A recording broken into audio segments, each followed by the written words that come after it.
c'est le nouveau visage d'émission.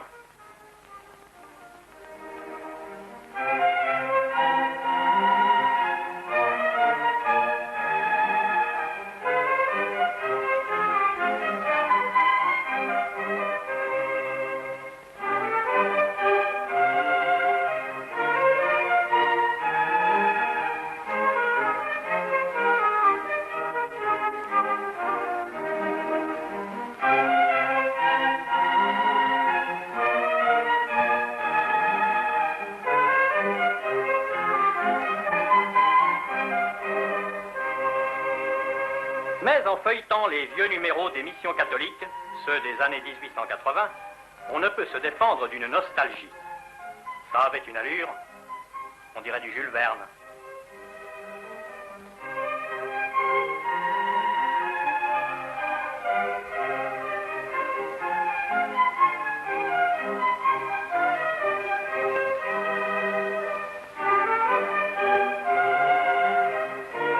De telles missions existeraient-elles encore de nos jours? Mais oui, et en beaucoup plus d'endroits qu'on ne le croit d'ordinaire.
Partie méridionale de la péninsule indo-chinoise.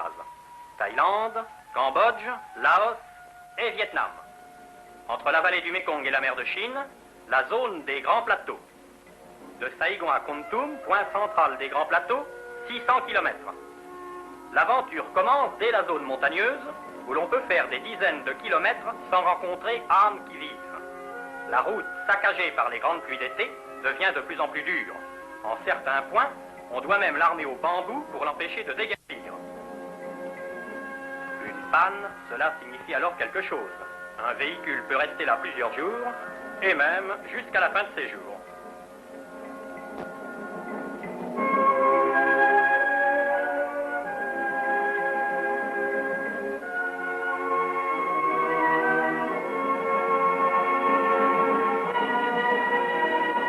Dernière épreuve avant de pénétrer dans Kontum, le passage du pont sur la rivière Bla. En temps normal, c'est du Nanan, et le pont voit passer chaque jour des véhicules et des gens de toutes sortes.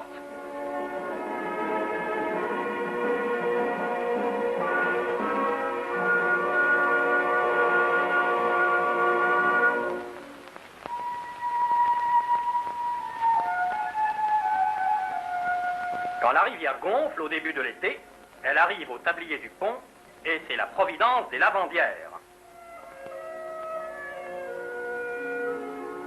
Mais quand le Blas se fâche pour de bon, il arrive à passer par-dessus le pont, si bien que certains estiment prudent de revêtir le costume de bain.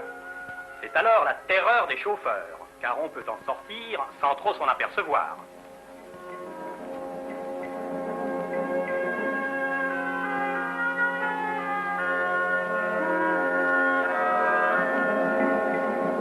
Il n'y a plus qu'à sauver la cargaison en attendant les secours.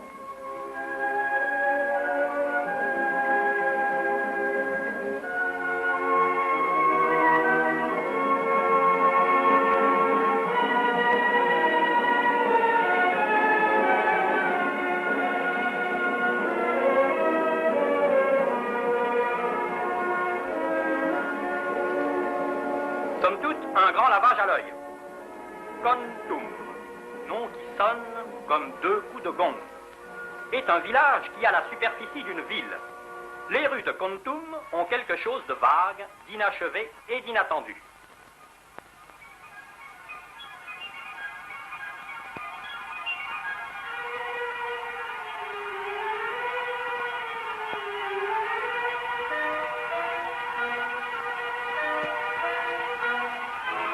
Comme celle des quelques autres petits centres des plateaux, la population de Kontum est vietnamienne. Il y a tout de même 200 mètres qui ressemblent à une vraie rue. Cela nous mène au marché. À côté de ce qui intéresse tout le monde, on y trouve les marchandises classiques et modernes à l'usage de la clientèle vietnamienne, cependant que d'autres marchandises sont visiblement destinées à une autre clientèle venue de la campagne.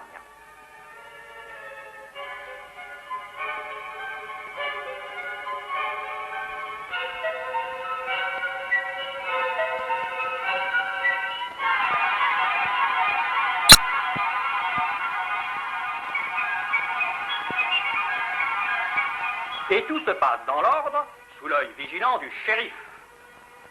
Aujourd'hui, toutefois, il n'y a plus de ville complètement isolée. Mais il arrive que, dès l'atterrissage, on se rende compte qu'on aborde ici un autre monde, celui des montagnards et des grands plateaux.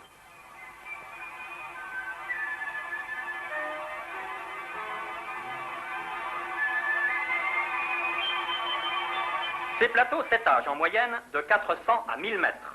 Le point culminant s'élève à 2750 mètres. Forêts et savanes recouvrent le tout.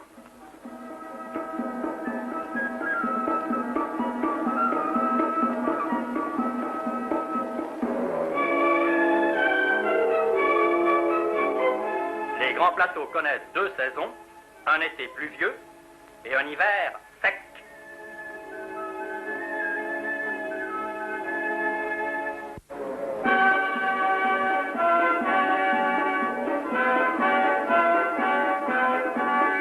Et là, l'horizon se boursoufle du pustule d'un volcan éteint.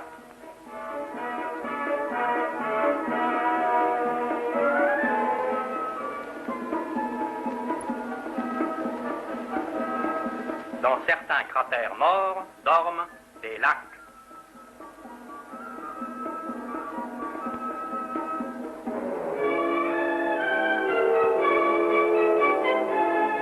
Par endroits sourdent des sources bouillantes.